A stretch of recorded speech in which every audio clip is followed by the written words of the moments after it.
welcome back to MCubed. We are talking about the Continental, episode 2 today. And, I thought it was a very big step up from the first episode. The first episode, like we talked about last week, was decent in bits, but iffy overall, I guess, to say the nicest way. I say it in the nicest way, I guess. This, though, it was a big step up. I did really enjoy it. The action sequences were a lot better. The storyline actually felt like it did go somewhere in the first episode, but it was a lot of, I guess, backtracking and coming back to where they were, I guess, in that exact moment. This was the episode where things started moving, started kicking, Got me my trusty coconut water here. So it's going to be a good one. Before we jump into it, let me go ahead and just do my little spiel real quick. Like, comment, subscribe, do all that good stuff. Share it to your peoples. If you would like, follow on Instagram, Twitter, Snapchat, all that same thing. We're always hanging out a little bit everywhere. Howdy and yeehaw, yeehaw. I'll give it a good one later. But we got to get going on some John Wickness. Is that the right way to say it? I did hear a theory, and we'll start here actually because I kind of like it. Howdy, David. Howdy, Quest. We got everybody. We got a good chunk of people. We'll keep moving. I like this theory idea. I don't necessarily believe it, but I do like the thought process behind it. So obviously Keanu Reeves is like half Asian, and he could come off as half Russian, half Belarusian, whatever John Wick's character actually is. That being said, could he be Frankie and Yin's kid, which would make Winston Scott his uncle, which would add some cool things, I guess, to the ethos of the actual John Wicks 1 through 4. I don't know why they wouldn't mention it at any points, but it would make it kind of cool. Maybe they don't know. I don't know, but I don't dislike the theory. I like the idea. What do y'all think? We'll talk about that a little bit later on. That just might be a fun little opening point because I saw that a little bit ago, and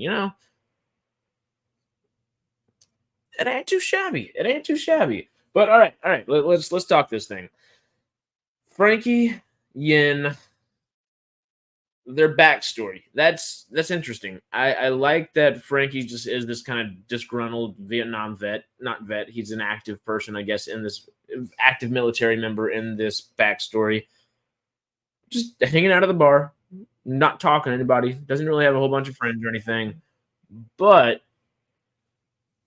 he notices this girl come in, and this girl is obviously Yin, who has just come in with a bomb strapped to her vest, ready to take out everybody in there.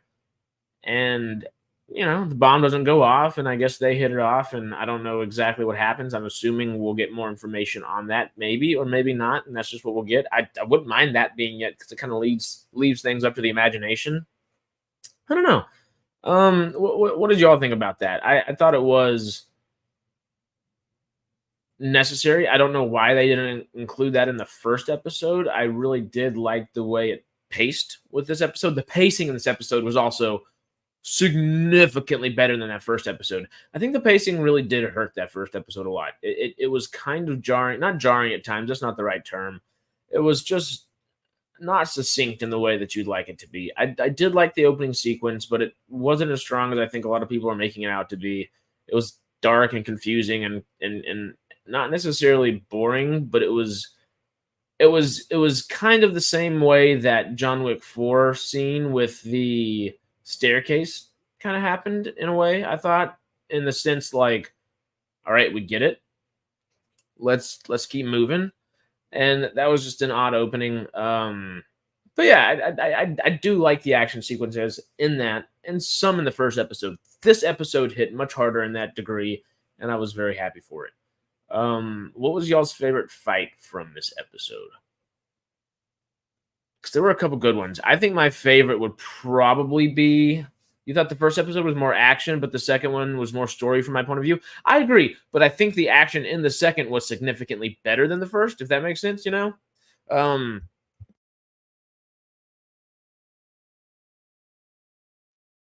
But yeah, I was clearing my throat real quick, and I didn't want to make a bunch of noise. And I was like, I'm on the right audio, right? Okay, sorry. Keep moving. But yeah, no, I thought I agree with you there, but I think the second episode has better action. This episode was better written out of the two. That's for damn sure.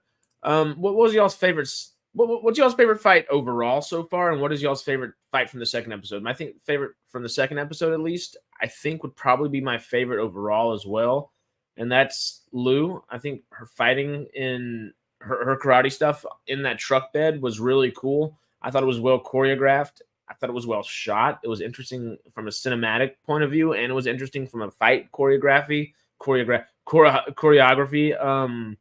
standpoint. It was well done, and I'm hoping that we get more of that because that felt like it was John Wick. Like even though it wasn't gun fu, it was close to kung fu with gun fu, which was nice. Same as yours, same here. Nice. Okay. Yeah, I totally thought that like just stood out just amongst everything so far. Nothing really takes a candle to it. I think the most not I wouldn't necessarily say fun scene. That was not going to be the right way to term this.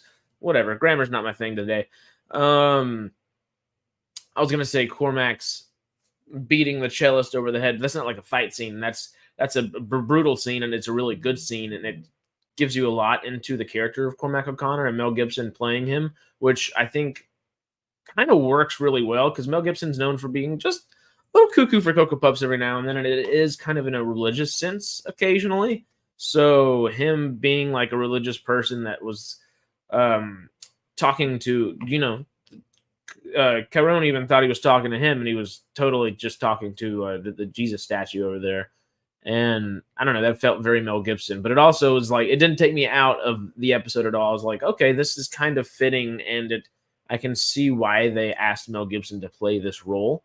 And Mel Gibson was my favorite in the first episode. I don't know if he was my favorite here because I think everybody, where Mel Gibson was kind of bringing people up in their acting ability in that first episode, I think everyone kind of came to bat in the second episode a lot more. Even the twins. The twins didn't get a whole lot to do, and I think that's better treating them that way instead of focusing on their facial expressions and their things, because their movements weren't really like anything abnormal that we've seen that was like, it wasn't fantastical in that certain way. It certainly shows why he's feared. That's for sure. That's kind of what I was trying to say there. It wasn't a fight scene, but it felt very okay. This dude might have a lot going for him. He might have this big kind of financing set behind him. He might have this giant hotel and these cool assassin people at this high table backing him. But he's still a little bit batshit. He's still a little out there, And I think that definitely. I mean, of course, he killed the cellist, and the adjudicator now knows, which is interesting that he was being adjudicated and killed somebody on grounds while he was being adjudicated, which epitomizes the battiness of Mel Gibson's character, Cormac O'Connor. So yeah, no, I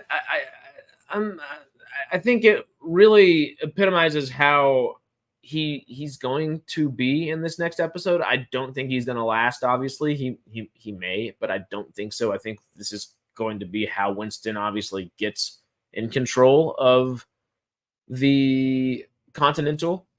But I'm not convinced Mel Gibson's going to die completely. I'm sure he probably will, but they always leave things open to a degree, and they've talked about a season 2. So that's where I'm iffy.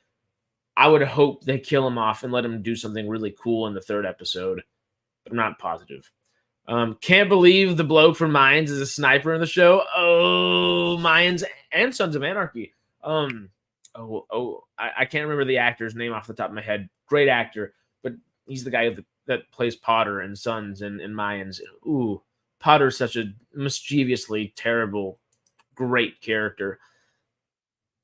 And I think Jenkins is kind of the same. Jenkins seems like he was a pretty mischievously terrible person at one point, but has kind of redeemed himself in a way that Potter never would. And I like that. I think he's going to be a good addition to their team. Yeah, let's talk about their team. They're building a team. So far, they've got Lou, her brother's friend, Winston, obviously. They tried to get Caron. That did not work very well for them. They've got Jenkins, So he'd be number 5, and they have Yin, so that's 6. Is that all they've got? Is it Roy something? Roy it's not McKinnon. Maybe. One second. Now I gotta Google this thing. Potter from Mayans. Yeah, that works. Oh, select all the bridges. All right, Google. All right, I'm not a robot, I promise. Oh, I didn't select all the bridges. There we go. Now I did. I seemed like a robot to them for a second. Actor. Who? Actor. Yeah. Ray McKinnon. Oh, okay, we were on the right thing. Oh, we were doing good. Oh, hell yeah. All right. Yeah, that sounds right. Booyah. Sorry for the Google there. I'm too OCD for that. Once I got something there, I got to Google it, But yeah, no. Ray McKinnon is fantastic actor.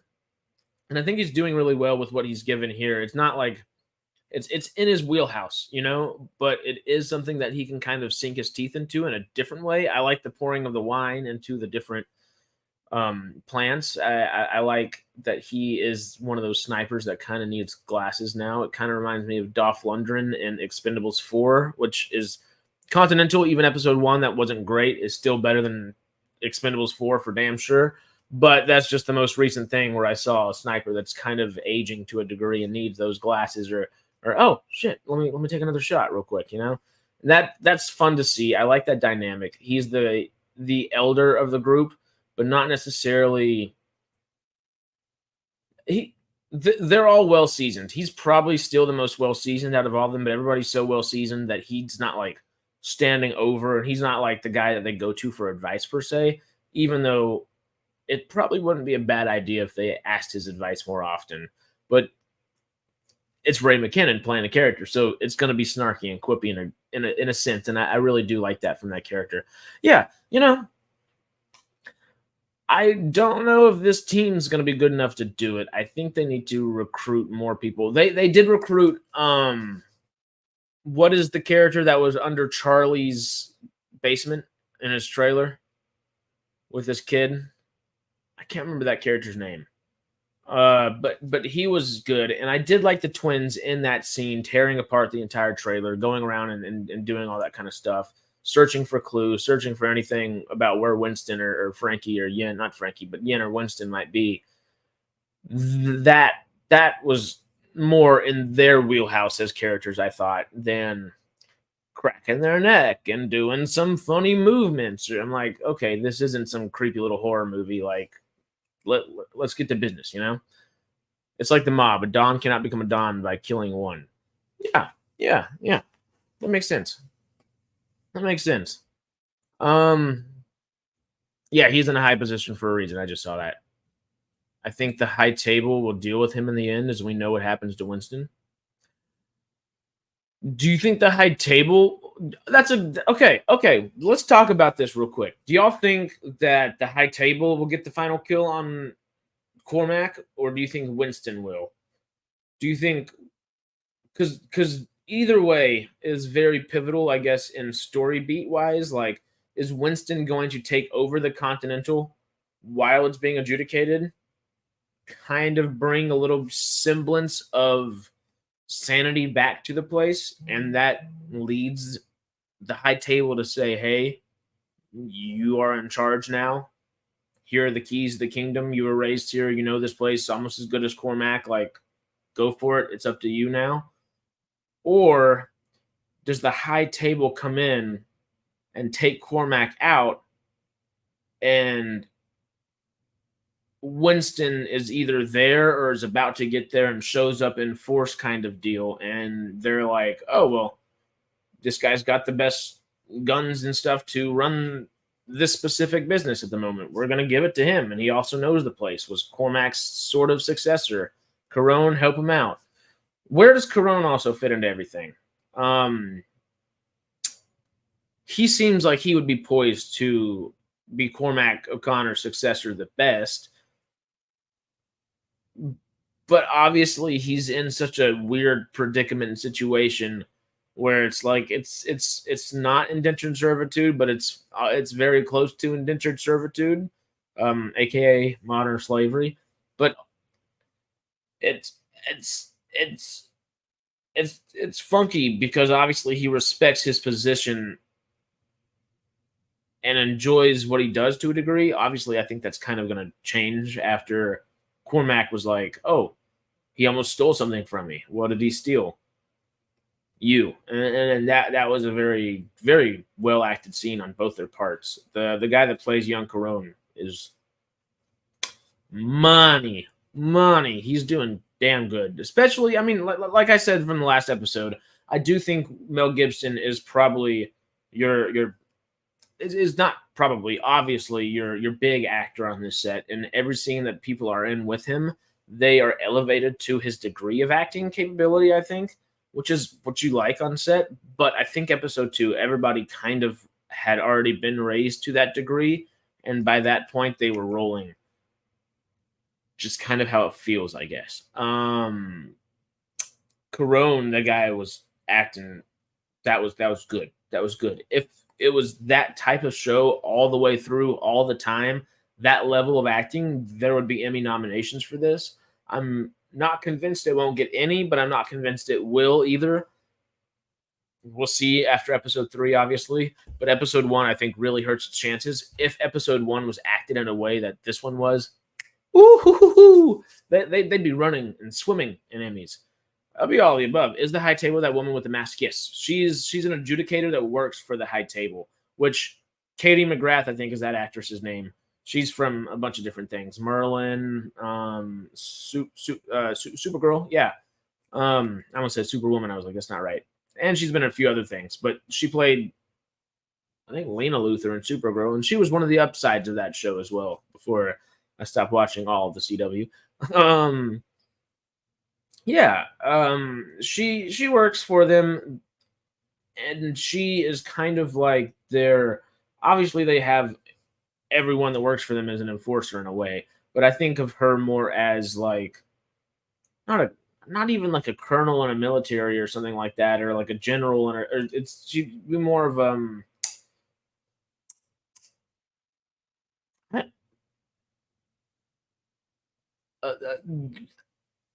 kind of, I guess, a general in a highbrow assassin military in a way. She was in Jurassic World. Was she really? Was she really in Jurassic World? Who's she playing in Jurassic World? She's a great actress. I really do like the actress. She was in something else before Merlin as well that was popular. And it was kind of maybe Merlin was the thing that got her big break. I don't remember. I never watched Merlin as much as I should have. I do really enjoy that show for what it is, though. That's one that's kind of underrated. Now, okay.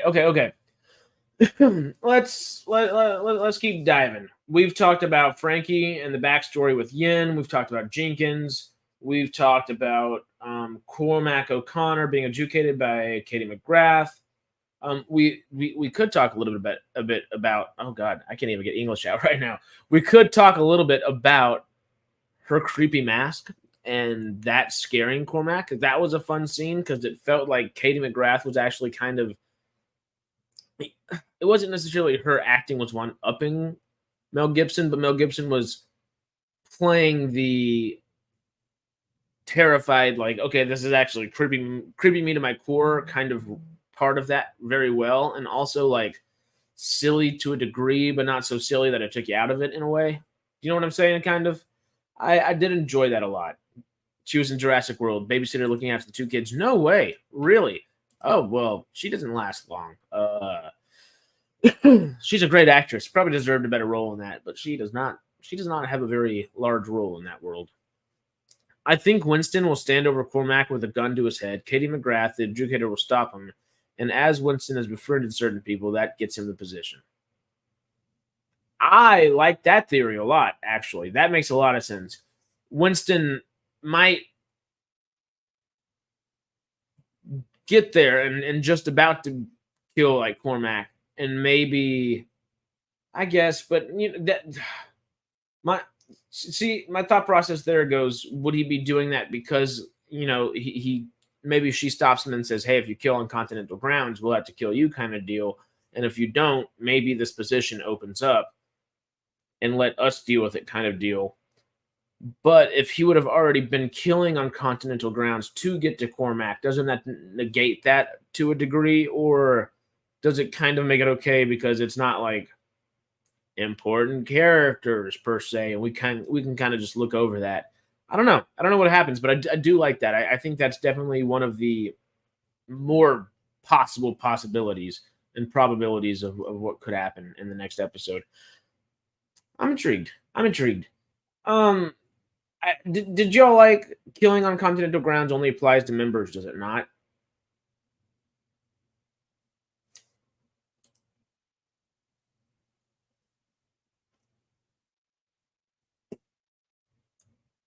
I mean,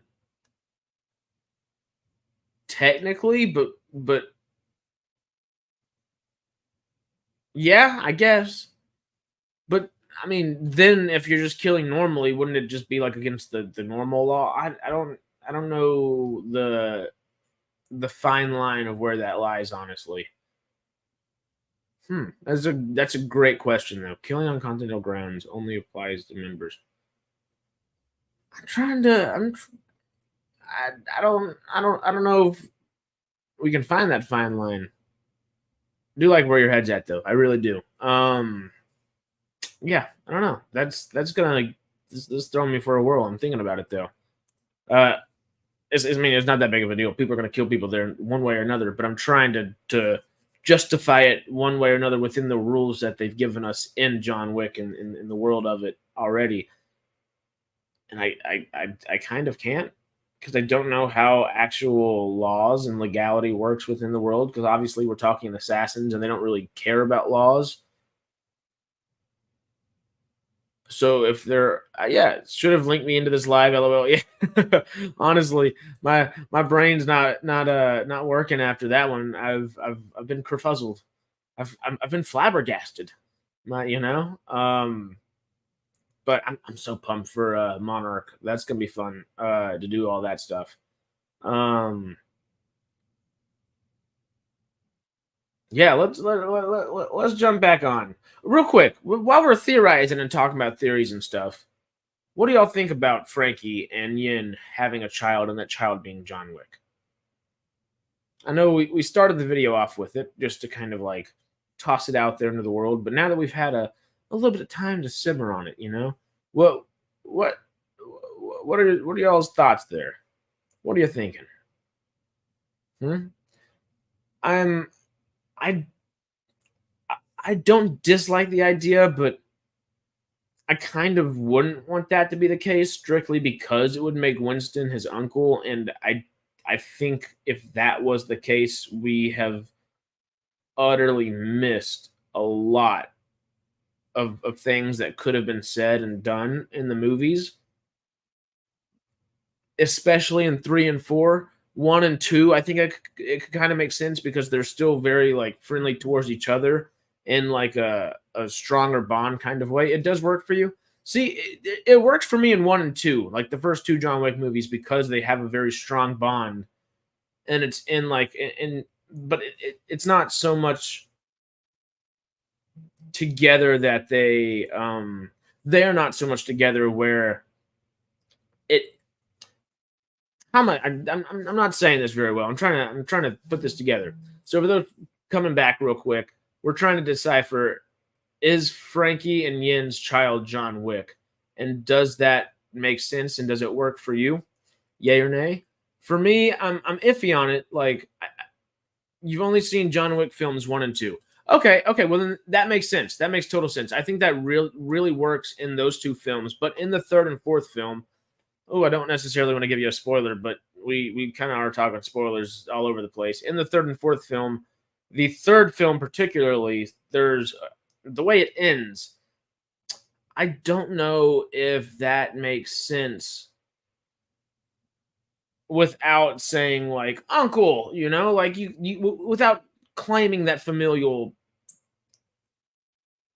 aspect of things, and especially in the fourth, like I don't know, like it totally makes sense to a degree, But then there's like 2 or 3 scenes where like you would think that if that was the case and either of them knew that, they would say something. Maybe that bond's so strong is because they are family and they don't realize they're family, and that's what keeps them coming back into each other's world and actually supporting one another, even whenever they do betray one another at times. That might be the case. I like it like that. I would not mind at all if that was the case and Winston was not aware that John was his nephew and that John was not aware that Winston was his uncle. That I would like. That might make a lot more sense to me. But David, you should watch it. They're good. The fourth one I really like.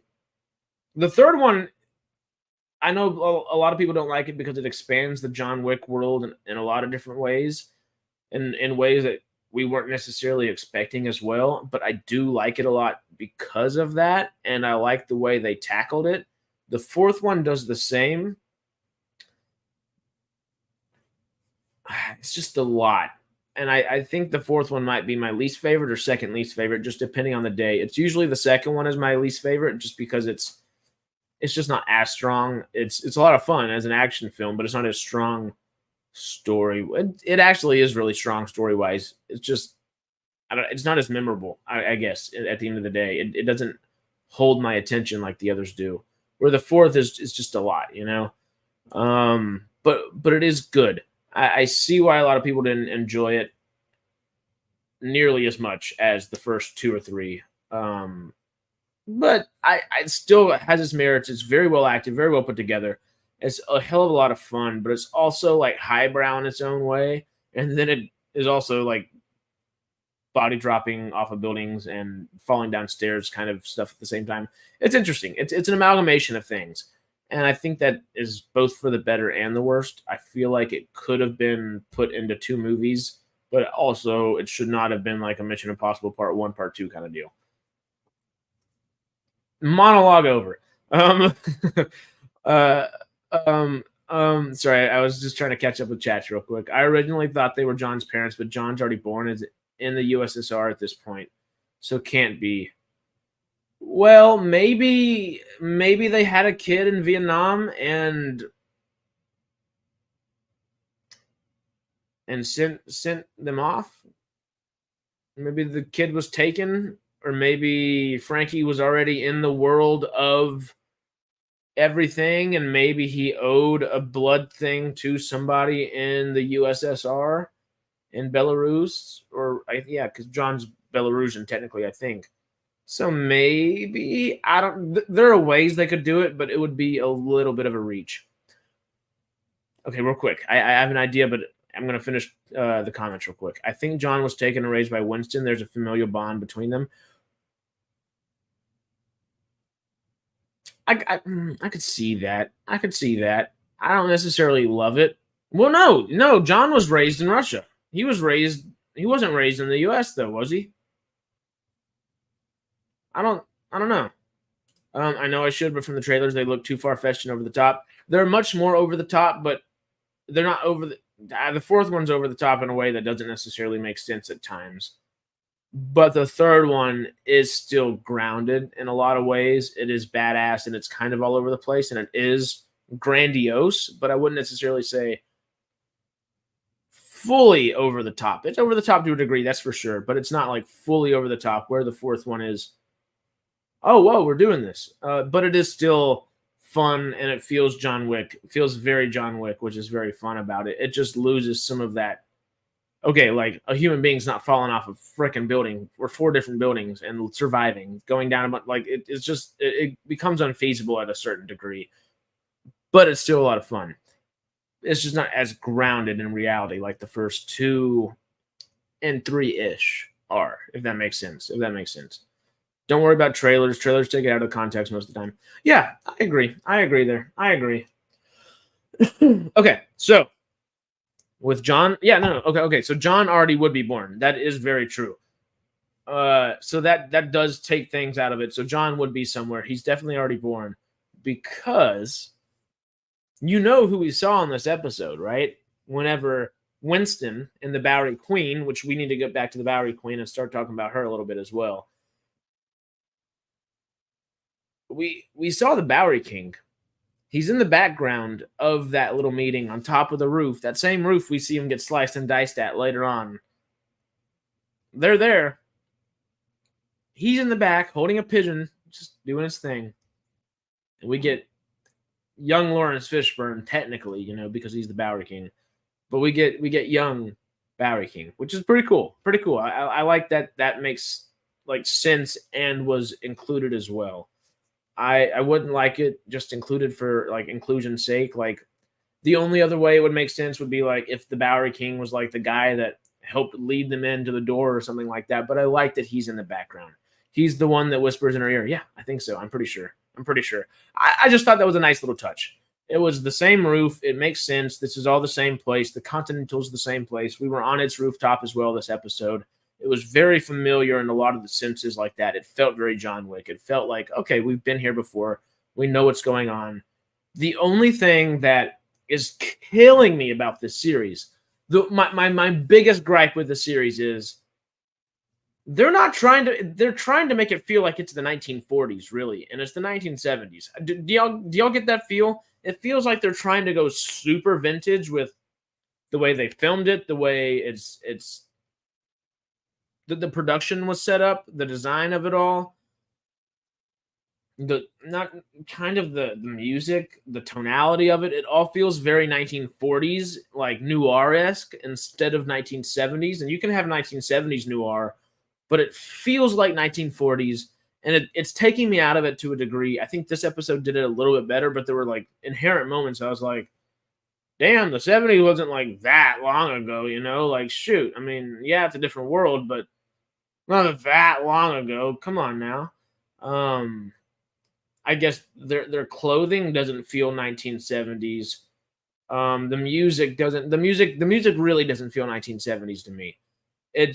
That's taken me out of it a whole lot. I like the noir aspect of things, but all right, you can make it a little modern noir. There's no issue with that. Not necessarily super modern. You want to do it a period piece, but it's a weird. I do wish they looked at the weapons though, as many didn't exist in the 70s. Well, that too.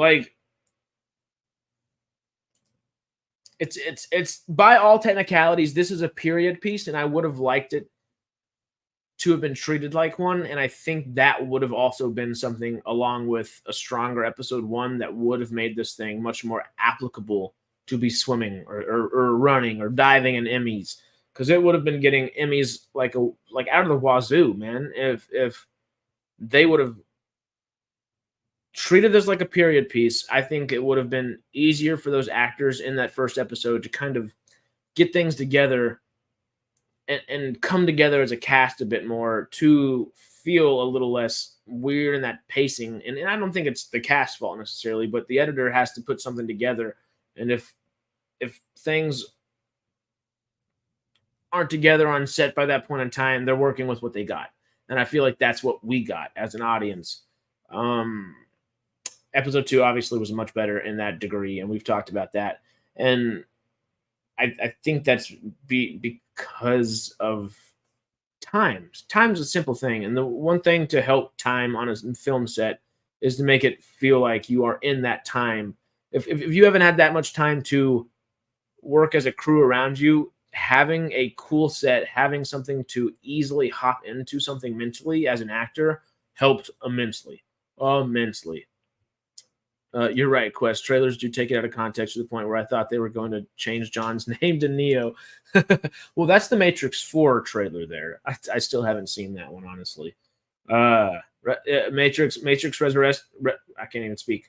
Matrix Resurrections, I believe, right? I did like the look of the M16 with the wood, M16 with the wood. I thought you were saying MI6, which is why I did that, but M16, I understand. I was about to be detexting for a second there.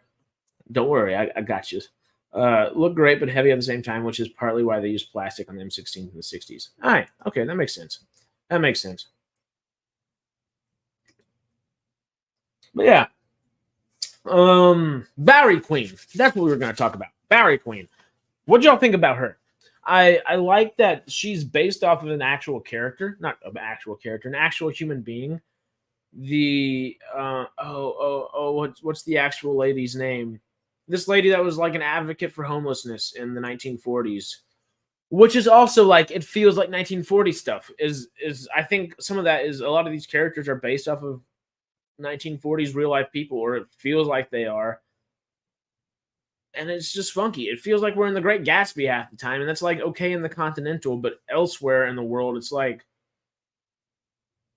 people are joking about Winston's ascot or whatever the hell that he's actually wearing, but that's not enough. I need to feel like it's 1970. I need some headlines on the TV. I need a colored TV somewhere to like actually show like something like that. I'm sure have we seen a TV in there with color yet? I'm not sure, but that would help. We just need something to help put us as an audience in that place where I think it would have helped the actors on set to get there quicker as well. But it really does feel 1940s like and not 1970s. And it's just funky. It's funky. I'd say it feels more like the early to mid 50s to me. Okay, that makes sense. Yeah.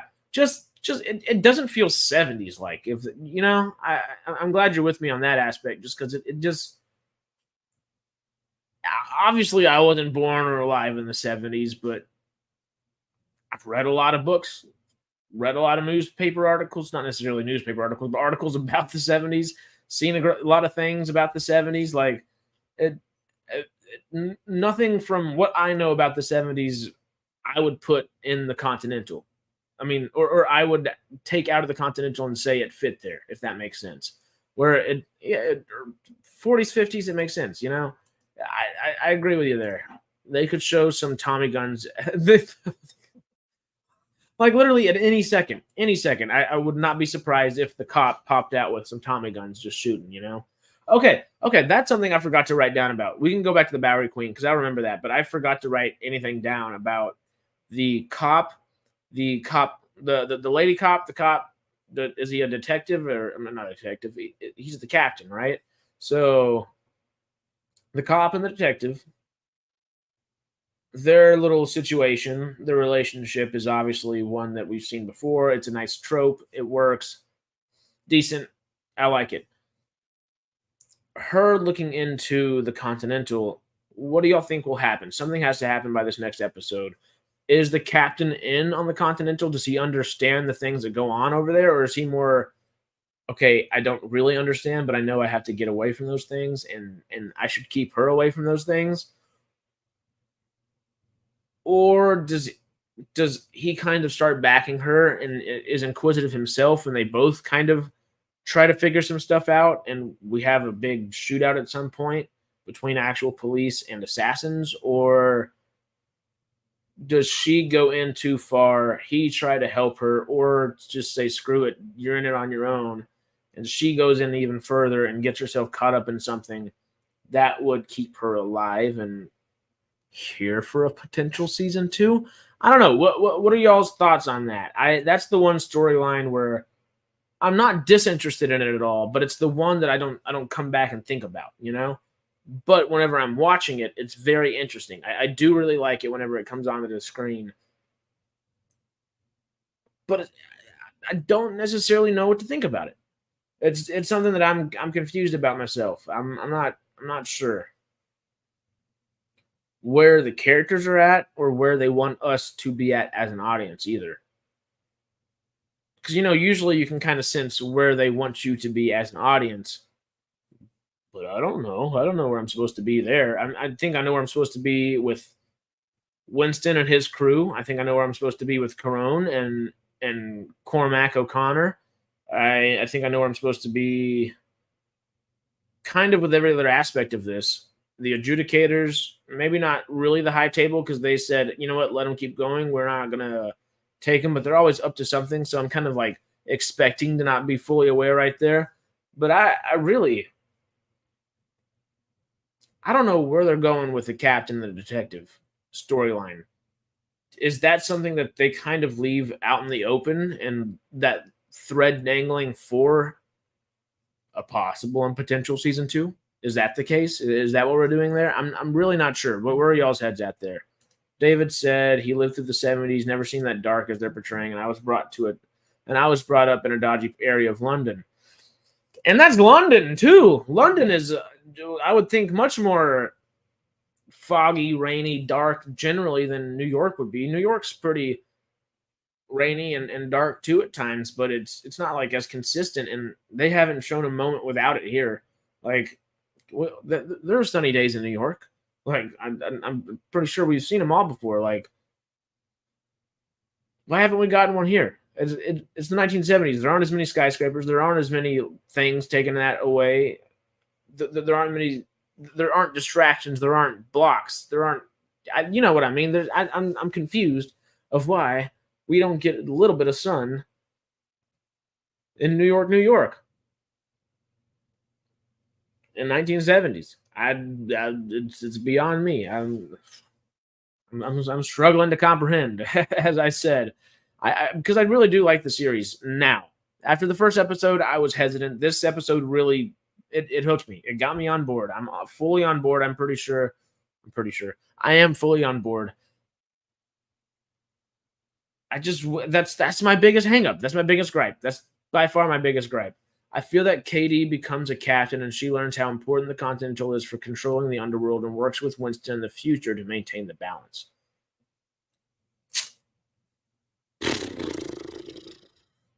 I could see that happening. I just really hope it doesn't, because that sounds like every other TV show. You know, I would rather them have another season or something of that, not necessarily the same dynamic between KD and the captain, but a dodgy dynamic, in the sense of the dodgy dynamic that they have now, just because it makes for better story. And her doing that quickly would just be a little, not MacGuffin-like, but not, you know. But I could see that happening. I just would like it to linger out a little bit, you know, not necessarily happen so quickly. Yeah.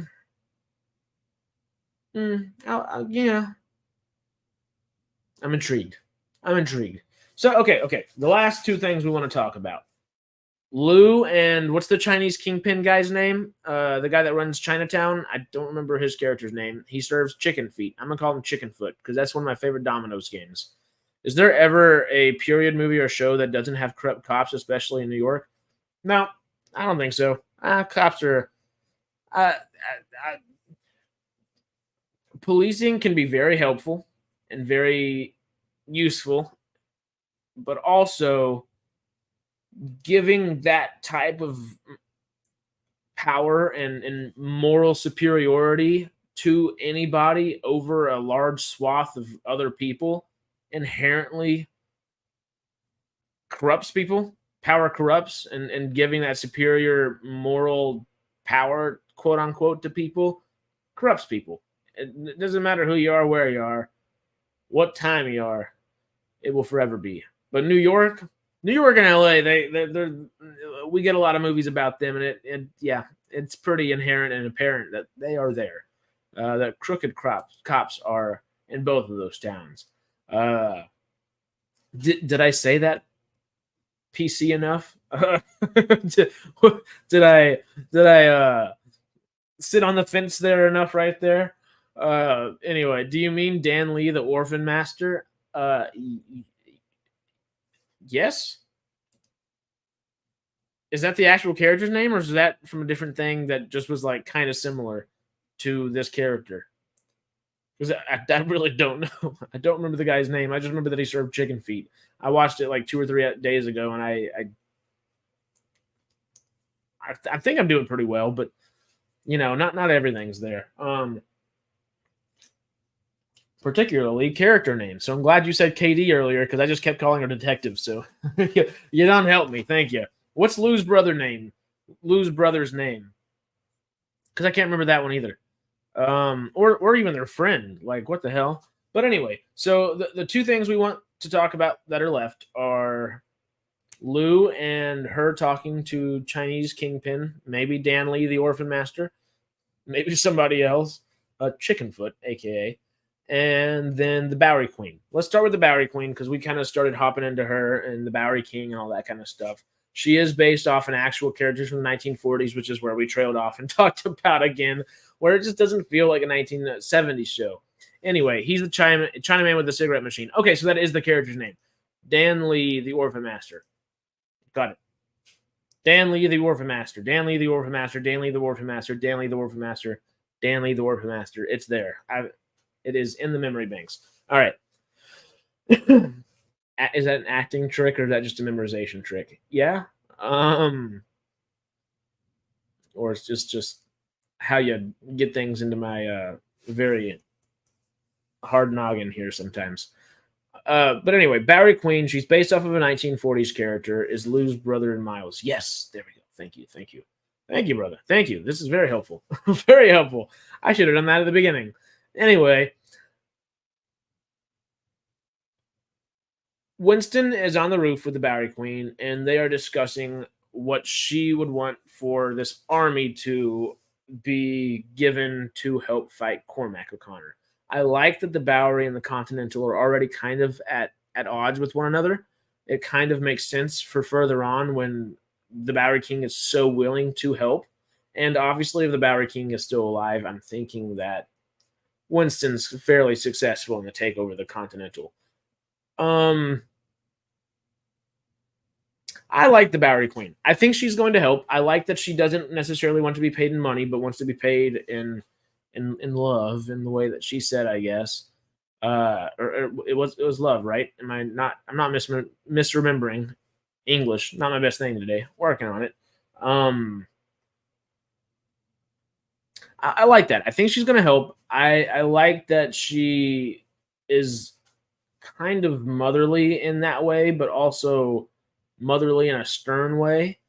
Like, I don't need your money. I'm gonna help, but I need you to do a couple things for me, darling. And she kind of felt very southern to me in that way. I like that. I could hear her say "bless your heart" and a darling or two. But yeah, I like that's right, love. Yeah. Yep. It's something that's you wouldn't expect in the John Wick world, and I like that it's there because now it's something that you would expect, even like it's. I didn't say that well. It fits without seemingly fitting, if that's a better way of saying that.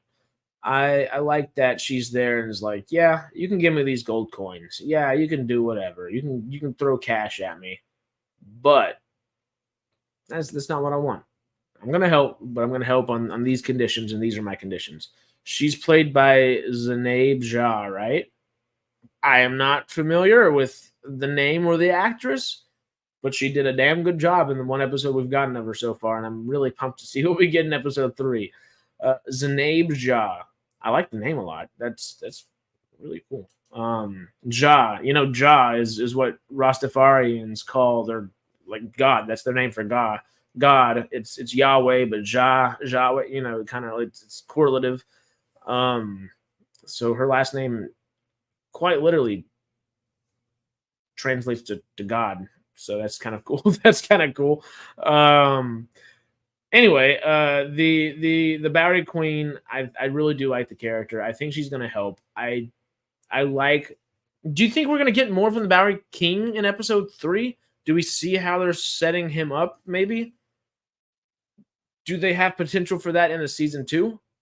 Is that why he's already here? I don't know. I've got questions and I've got ideas, and we could have a couple theories come up off of that, But I do like that.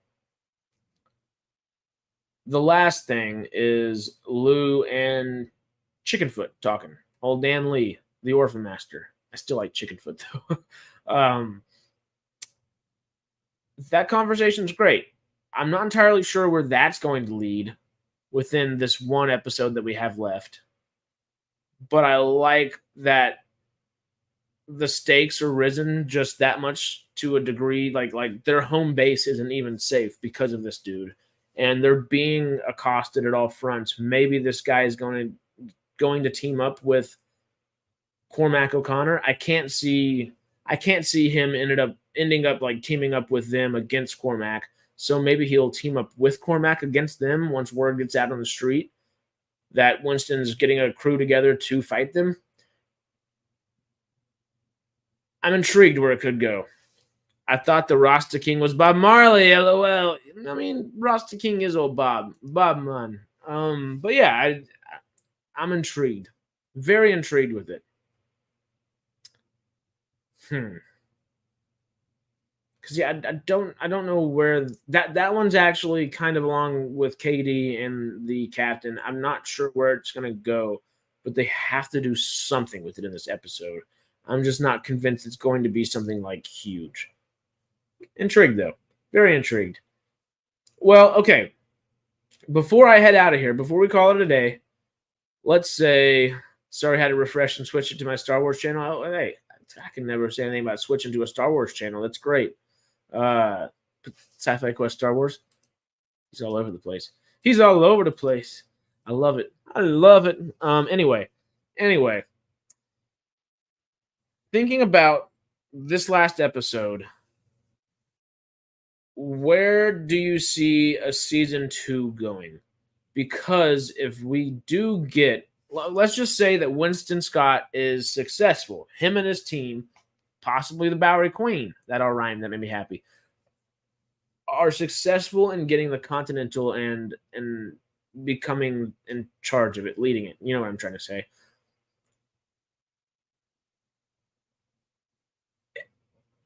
If and when they are successful, does this show turn into a new show? Is this show now about how assassins are being revered and trained and the Continental is really getting its name? Are we getting a reinvented show at that point, something completely new? Depends if it's set in the same time. That is a great point. They could do some freaking House of the Dragon stuff and go 6 years in the future, go 4 years in the future, go 8 years, 10 years, 12 years, 15 years in the future. We could see a young John Wick going around and being a member of the Continental doing peak Baba Yaga, which would be sick. But if they're doing a House of the Dragon route, I hope they have it planned out like nobody's business, because that could get iffy quickly. That could get iffy very quickly. I like it, but I wouldn't mind.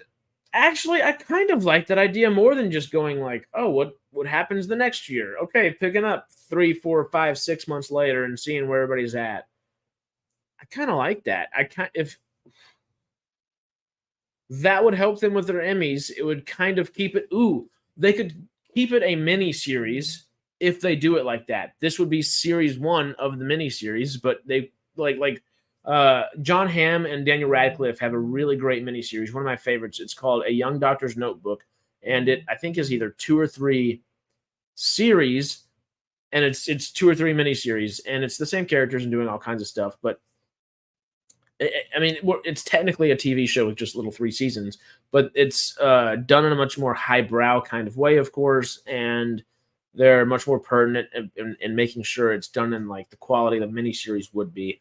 And that would be really nice if they did this with John Wick. Instead of looking out for a season 2, do a series 2, and then maybe push it 3, 4, 5, 6 years in the future, 2, 3 years in the future, whatever it may be.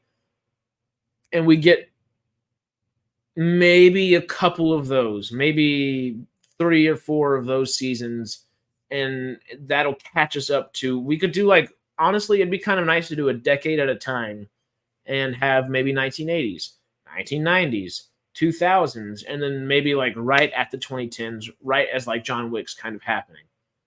That could be cool. That could be really cool. That would be really nice. Having only 4 or 5 seasons or series, whichever we end up actually classifying it as, that'd be cool. Wick would likely be an errand boy first until he gets trained anyway. Very much so. Well,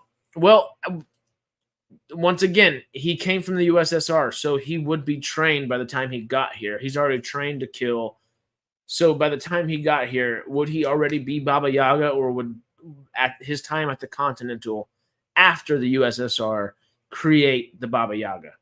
And would that be this next decade or would that be 2 decades from now? Question.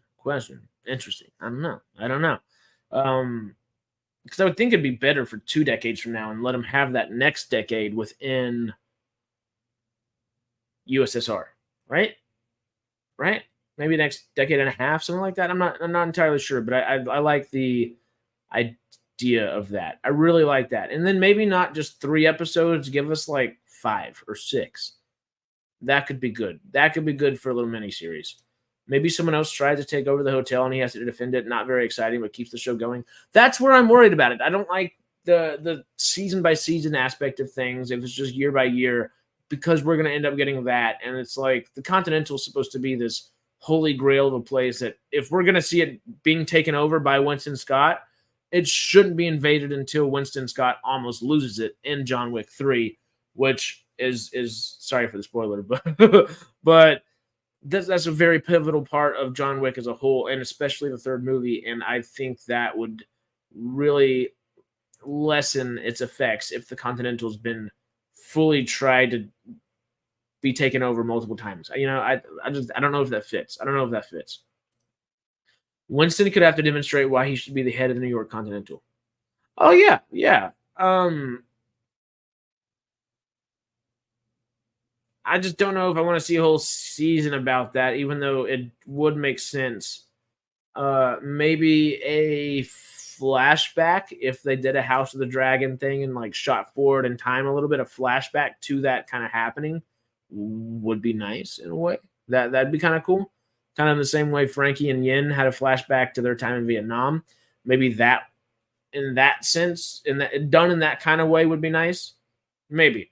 Good point. Maybe KGB trained John. Then after the USSR falls, he goes freelance. Would explain the myth and name. I don't think he was KGB. I think he was totally just trained by the Belarus mafia. I think he was full on mafia. He could totally be KGB. It would make complete sense. I'm just not convinced of it. Not convinced. I feel like John has always been an international man. The Baba Yaga. But I'm not sure. We'll see. After this episode, I do hope it gets renewed for season 2, series 2. Series 2 would be cooler. Season 2, I'd expect. We'll see. I think this is probably one of the best things that Peacock has done so far, if not the best thing Peacock has done so far. So I think they got that going for them. But I any other comments from y'all? Any other thoughts, ideas, theories, questions? Because I think it's about time. We're about here at the hour mark. We might call this one a day. And I will see y'all in like another 45 minutes. We're going to talk Gen V, episodes 1, 2, 3. It's going to be good. Because that was so much fun. I'm really enjoying Gen V. So, yeah, we'll get that going real quick after this. And Ahsoka Afterthoughts today. It's going to be a triple threat. It's going to be good. Are you doing Gen V Afterthoughts later? If so, I'm off to do some purging. Yes, we are. It's purging time. Go get tiny. Just don't do what Little Cricket does, you know? I still think this season as a Wick prequel and season 2 as a sequel series. That could be interesting. I like that. I kind of like that. Yeah, that makes sense. But all right, well, while we're at it, while we're hanging out for the last couple minutes, like, comment, subscribe, share to all your people. I appreciate the hell out of it. Y'all know I do. And if you'd like, follow on Twitter, Instagram, Snapchat, all the same thing. Snapchat, I always smoke and promote over there. And that's kind of where we're doing our smoke streams at the moment. So we've been pushed that way until we're monetized and we can do some like member stuff. That'll be fun. But if that's it, I'll be in the next chat. Hell yeah, that'll be fun. All right, well, I'll see y'all in a little under an hour. Adios.